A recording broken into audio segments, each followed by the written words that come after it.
Yeah, boy. We're talking about Seattle Kraken's new mascot, or should it be no boy?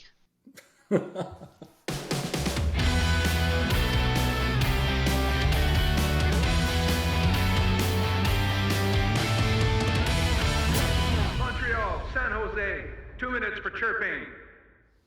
So one of the things that happened in the NHL recently is the Seattle Kraken unveiled their new mascot, Buoy, and let's just say that reactions were, not overly positive. If you're not in Seattle, what's your take on Buoy? Yeah, I think if you watch the Trolls movie, you get to see him at a hockey game now. So, or it, I guess, at a hockey game now. I saw a lot of comments on social media, and by far the most overwhelming take, and I haven't been to a game in Seattle, so I can't say this, but the most overwhelming take was that it looks like Seattle's fans. So That it looks like Seattle's fans. Wow, that's mean. I didn't say it, they did. Comments, social media. Send your email to everybody on social media. All right. I know they've got an entire plan for this. Like they say, there's this that's a callback. So I think the general look is from a legend, a troll that lives under a bridge, maybe in Seattle or something. There's a tentacle from the Kraken or things like that. But it, I like your comparison to the trolls. It just looks bad. The mascot's supposed to be fun. You're supposed to see it and be all excited, and kids want to run to it. Now this one is like, what the fuck is that? That was another comment on social media that there's going to be a lot of crying kids. Yeah. Actually, I think they said scared shitless kids when they see this mascot. And yeah, I hate it. I hate it. It's horrible. Yeah. It looks like the girl in high school that um hated everybody and hung out alone, had the blue hair. I just losing us viewers like crazy. Yeah, that's not romanticize the bullies, you know. But Ouch. Ouch, Jake. I didn't know you in high school, so it's not a personal comment. The shoe fits, but that wasn't meant like this. But yeah, Bowie. I can't believe that in 2022 a team of designers came up with that, and an entire organization said, "You know what? You've nailed it." I mean, Grit is supposed to be trash, and he's way more lovable than this guy. I'll say this too. I, when Gritty first came out, I hated him. I thought he looked like a meth Me head. too. Um, Difference is Gritty grew on me a lot. So maybe I next think the year we'll have to, personality, to the do a show in tribute to Bowie because he will have grown on us, yeah, Bowie's not gonna grow on me. like a wart or something.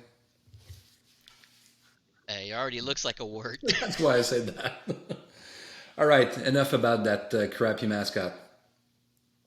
There was some reaction shared. I don't know how this leaked, but we talked before about Jonathan Huberdeau. We talked a lot about that, so we're not going to talk too much about it this time.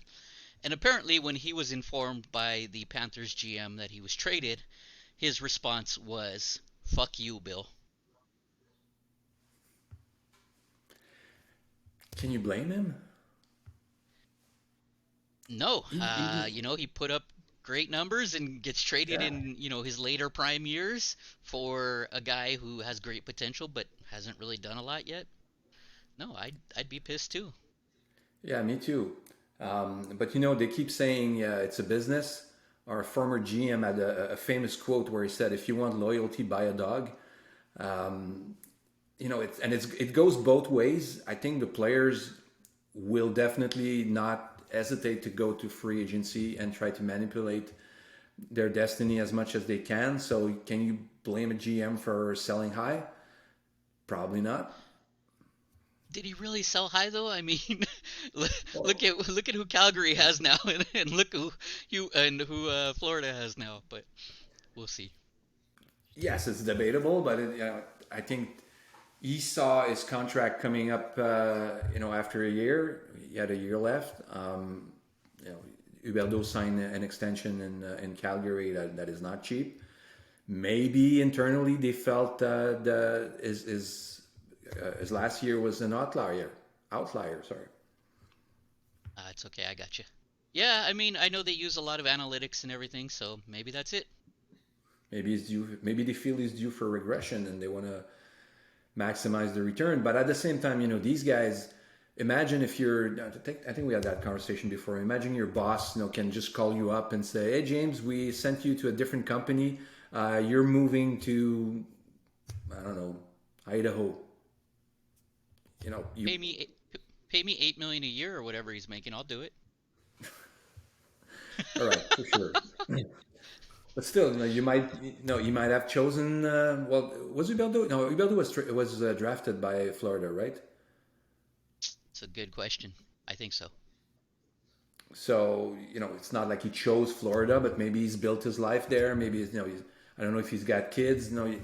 At some point there's a lot of factors that come in, but I wouldn't be surprised if his reaction isn't that uncommon when people learn that they've been traded. Officially we always hear, so what was his reaction? Well, he thanked me for calling me personally, and I wished him good luck, and he said, "Good luck to the organization. Thank you for being such a stand-up class." And that's probably not how it happens half the time. You know, and that's funny you mentioned that because to me, that's what's most interesting about this. Not that he said "fuck you" to the GM, because again, I'd be pissed too. Um, it's that we have such access to everything that happens now. And let's go Yeah. on a rant about social media. Let's go. Let's not. Let's keep it hockey.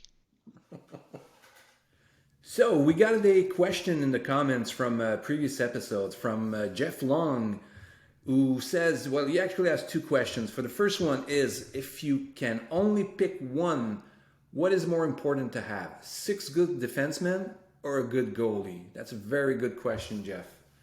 What do you think? 6 good defensemen or a good goalie? Yeah, I gave this question some thought because it is a tough question, right? And my first thought was, well, it's a team sport, so you could have great defensemen, but if your forwards don't play D, you're still going to give up some bad chances, right? So, you know, maybe you go with a goalie. But then I thought about it, and you know, it's a chicken or the egg situation, right? Um, I think you need a little bit of both. Um, but if you have a good goalie and you're only rolling two good defensemen, right? Rolling two, you're not really rolling them. You only have two good defensemen. You're Yeah. still a good goalie. The difference between a good goalie and a great goalie in the NHL is so minuscule, right? If you look at save percentages and you look at shot stopping and you look at the danger zones, the difference is so small. So maybe it's better to have the good players in front, and they make up the difference and then some. So I'm going with a wishy-washy answer. I'm going with, it's hard to say. I think that if I was building the team, I would take the 6 defensemen. Yeah, don't ask me how I know, but building a team around your goalie doesn't really work. Jerry Price, excuse me. So I've seen a team built on a goalie for the last 10 years, and you get into a situation where your goaltender, no matter how good he is, and Carey Price had his ups and downs, but his ups were pretty freaking amazing. But they have to be perfect, because if you're looking at a team that's hoping to win 2-1, it means that your goaltender cannot give up more than one goal, and no matter how good they are, there's going to be a freaky bounce. There's going to be something. It's really hard for that good goaltender to really make a difference. I've lost count of how many games we lost 2-1, 1-0, where Price would stand on his head, but no one in front was able to score more than one or no goal. And we might have a cup if some of the guys in front have been able to just put a few more in the net. Sometimes the difference was really really slim. While if you're six good defensemen will help an average goalie. They'll make it a lot easier on him. And if you're looking at winning 5-4 instead of 2-1, then stopping one extra goal makes a huge difference on your team as compared to the 2-1 situation where your goalie has to be perfect all the time for it to work. So definitely for me, the answer is six good defensemen. First of all, don't you ever say we might have a cup, Mister 24 cups. The Sharks don't have a cup, so don't you ever say to me we might have a cup. Well, I shouldn't say ever. When we win We a might cup, when the have Sharks another win a one. cup, then you can say it. We'd have to redo all the presentations and everything, and the local beer company would lose their slogan, which is that we also have 24 because of the cases. So this has been the last episode of Two for Chirping. Wow, Mr. Sensitive. uh, Jeff had a second part to that question, right? Yeah, well, there's a second question that is, I believe it's more for you. So he's asking, how will the Sharks clear the cap space to bring Kevin Labanc, currently on IR, back on the active roster? And while I'm going to let you tackle this particular case, I just want to say that this is, in the modern NHL with a salary cap, these type of questions are just as important as how your lines are built and who's going to put the puck in the net or stop it from going in the net. So what are your thoughts on Labanc? Yeah, so my first thought is this Jeff guy must be part of the Sharks front office or something, because So we that's think it's it? that is such a tough question.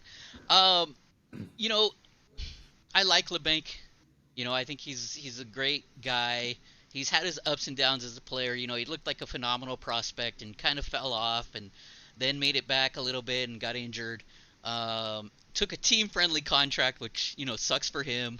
Um, so what do you do about that? So I know right now, my initial thought was that the Sharks would trade him and try to get something in return. But right now he's playing, and how they're fitting that under the cap, I the cap in hockey, I think probably the only no, I should football and basketball probably have more ramifications than the cap in hockey, but I know with LTIR and you know all these whatever special monies and emergency reserves and what have you, I know there's some flexibility. Yeah. My best guess is that the Sharks are counting on someone getting injured along the way, and they're going to use that money to keep LeBanc within the cap. But don't quote me on that because I don't work for the Sharks and I don't know how they're doing it, to be frank with you. Well, I believe we're still, as far as the cap is concerned, we're still in off season. They have to be compliant by the start of the season, which is a little weird for the Sharks because we've got those two games that have been played already. But they're probably giving them the same deadline as everybody else. And I believe in the off season you can be 10% above the cap, so we should know pretty soon what's going on and how they're figuring out this situation. But maybe they've got a player that they know is going to go on LTIR and they're going to recover that salary in that space. So Yeah, he's not so still if on that. Sorry, James. He's not still on that team friendly contract, right? He signed an extension after that. no, he's still Did on he? the team friendly contract right now. Okay. Yeah. Wow. As far as I know. So, if anybody out there, anybody watching this knows the answer, if you're a salary cap expert, let us know. Well, we can go to cap friendly and figure it out also. We could do that too. Yeah. I mean, Which, by the way, the but that's Sharks have technology. hired the founder of Cap Friendly. Yeah, I read about that. He is going to work in their front office, presumably with cap analytics. But I read about that. Yes. Yeah, so they've got. What's his salary right now? That's what I'm looking. So Kevin Labanc is at $4.725 million a year. His contract ends So, after next season. so was that the bridge contract or the? I I don't don't think so. recall. No, I think that's a new one. Yeah, I think you're right. Let me see So, his where history. is LeBanc? Yeah, that's what I'm looking for right now, and I'm trying to find his name. There we go. The bank. Contract history. That's current, previous, 18, 19. No. So Yeah, this is the contract yeah. In because that was his. 1920, he signed for $1 million, and then he Okay. got the Oh, there it is. Yeah, you're right. Okay. yeah. Yeah. Okay. So. So at least if he gets All right. traded, he still got the contract that he deserved. Hey, thank you for watching. Be sure to like, comment, and hit that subscribe button.